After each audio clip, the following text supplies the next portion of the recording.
जमीनी विवाद।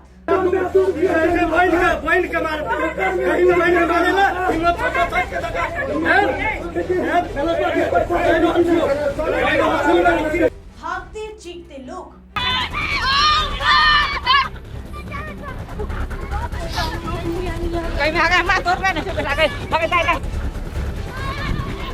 तस्वीरें हैरान कर रही हैं। देश में अब तक की ब्राह्मणों पर सबसे बड़ी कार्रवाई। ये तस्वीरें देखिए, ये तस्वीरें बहुत कुछ बयां कर रही हैं। जैसे कोई बड़ा बवाल हो रहा हो या किसी के साथ मारपीट हो रही है। पहली तस्वीर में सड़क पर भागते लोग चिल्ला रहे हैं।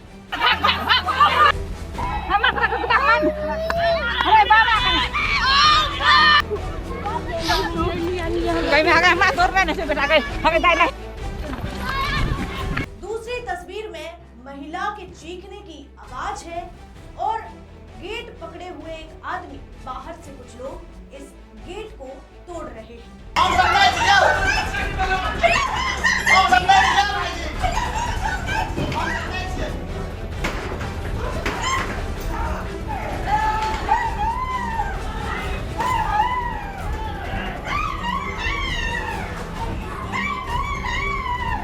ये तस्वीरें ऐसी कि देखने वालों के दिल दहल जाए। आखिर कहां का है ये मामला? ये मारपीट कौन कर रहा है और क्यों इतना बड़ा बवाल हो रहा है? और इतना ही नहीं, इस खबर में सबसे हैरानी की बात कुछ ऐसी है कि आप सुनेंगे तो हैरान रह जाएंगे। बताऊंगी आपको इस रिपोर्ट में क्या है पूरा मामला।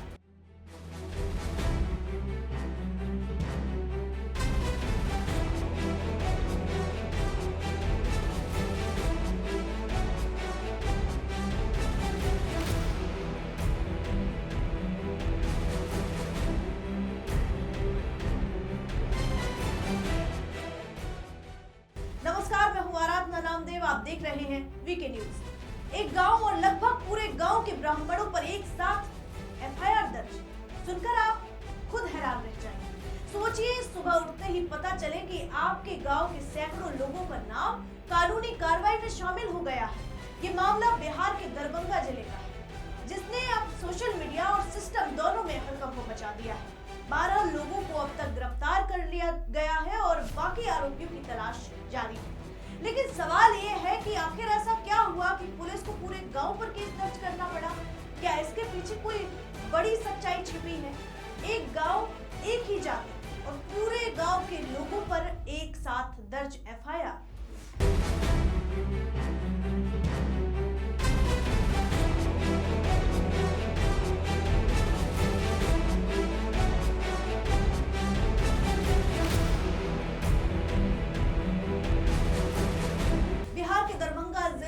गांव में पूरे गांव के ब्राह्मणों पर एक साथ एफआईआर दर्ज कर दी गई है।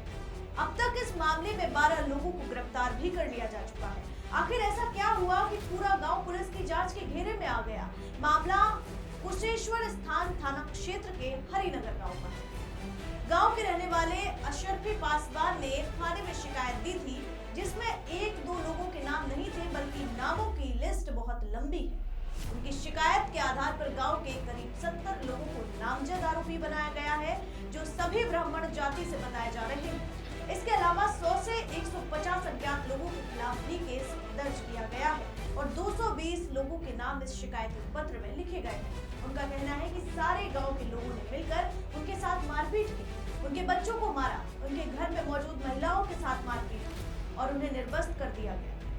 शिकायत में बताया गया कि असरफी पासवान के बेटे की करीब 2.5 लाख रुपए की मजदूरी गांव की ही हेमंत झा के पास बकाया थी। ये पैसा लगभग 5 साल से नहीं दिया गया था। 3 जनवरी 2026 को इस मामले को पंचायत में रखा गया ताकि आपसी सहमति से समाधान निकल सके, लेकिन वहां बात बिगड़ गई और विवाद बढ़ गया। इसके अगले दिन सुबह करीब 7 बजे जब अशरफी पासवान का पिता विक्रम सब्जी लेकर घर लौट रहा था, तभी आरोप है कि हेमंत झा और उनके साथ कई लोगों ने उस पर लाठी, डंडे और लोहे की रॉड से हमला कर दिया। इस दौरान जाति सूचक शब्दों का इस्तेमाल करने का भी आरोप लगाया गया। साथ ही ये भी आरोप लगाया गया कि कुछ लोगों का कहना था कि इसे मार दो, तो कुछ लोगों का कहना था कि नहीं, इसका सर फाड़ दो।